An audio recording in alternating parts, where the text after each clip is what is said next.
nagkitoy-kitoy na RPM at parang gihubak na makina, umuusok ng puti at nagkurog-kurog yung kahimtang ng engine, parang gitugnaw ng kunti to. Ano kaya ang dahilan nito at paano ito patinuin? Ang unit natin ngayon, Ford Everest 3.2. Kung gusto mo magka-idea ay panoorin lang ang video na ito. Tara, check na natin yung unit. Bali ganito yung under ng engine natin, oh. So parang naliligo lang to ng kanal-kanal ba yan, oh. So nagkurog-kurog, parang gihipa yung kahimtang. So kapag ganyan yung engine natin ay siguradong hindi na yan kayang tumakbo. Ayan, oh, grabe nagkitoy-kitoy yung RPM ba. So napakalihok-lihok ng konti, parang gikigwa lang. Yung tambutso naman ay ano, so gihubak-hubak talaga, umuusok ng puti. So kapag ganito yung sitwasyon ay wag ninyong overhaulin yung engine, maluoy-luoy naman ng konti to. So diagnose natin agad. Ayan, so nilagnot dalaibot namin yung ibabaw. Kapag ganito yung problema ay fuel knocking. So fuel knock lang yung problema. So yan, yung hinala agad ni Matsuki dito, yung tinudlo-tudlo ko, yung common rail sensor. So yan, yung sensor na yan. Napakaliit lang ng sensor na yan pero nahirapan si Matsuki na tanggalin.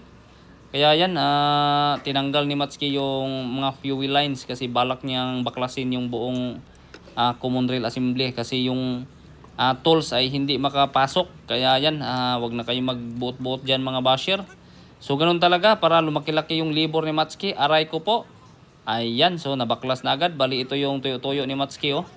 So tara, bakit binaklas ni Matsuki to? So sundan niyo ako para malaman niyo kung paano ko ito tanggalin. Dito. Ayan Matsuki. So inipit-ipit ni Matsuki dito. Ayan, so napaka basic lang. At syempre bago natin tanggalin, pakita niyo muna natin yung parts na ipapalit natin. Yan, so itong parts na to yung papalit natin, no? Ayan, so okay, pasok Matsuki, istoryahe. Mga nag-DIY dyan, so pagka ganito nasira yung common rail sensor natin, kailangan palitan natin ng original lang talaga. So pwede kayo magkabit ng brand new original, pwede kayo magkabit ng surplus original. Basta laging original lang, hindi pwede yung replacement kasi hindi yun na-under ng matino.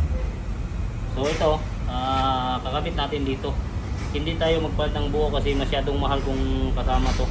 Sensor lang naman yung sira, so ito lang yung papalitan natin.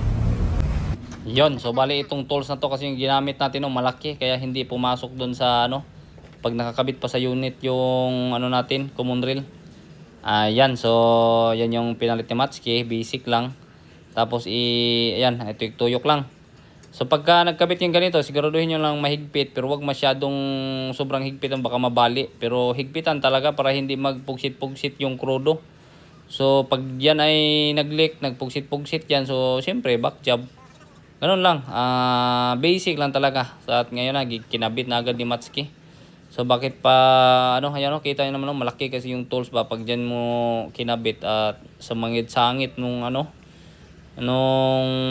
tawag diyan hindi ko man kilala yan, hindi man kasi ako nag-aral ng ALS lang ako. Iyan, ayos. So istoryahe Matsuki, explain. So, guys, ito lang yung pinalitan natin.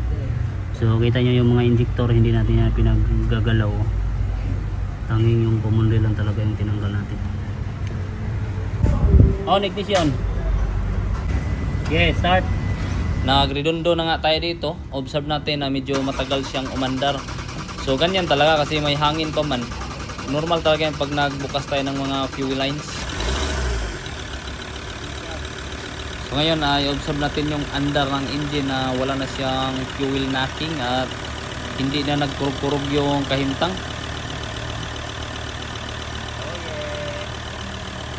Okay, atin.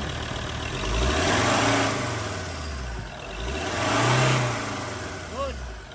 So ganun lang yung ginawa natin at smooth na yung andar. Itong isang part na to lang yung pinalitan, napakaliit lang naman.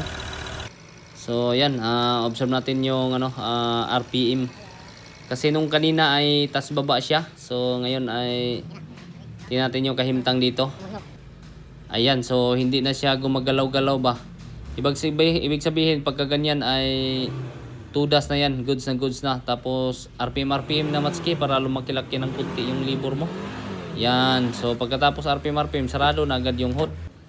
So tara, test drive tayo ng dahan-dahan. So nandito pala tayo sa Cebu branch natin. So dahil sa traffic dito ay dahan-dahan lang yung takbo natin. Ayan so kasi ganun talaga. pag nasa syudad, dahan-dahan lang yung takbo. So hanggang dito na lang tayo. Thank you at sana may idea kayo nakuha. God bless.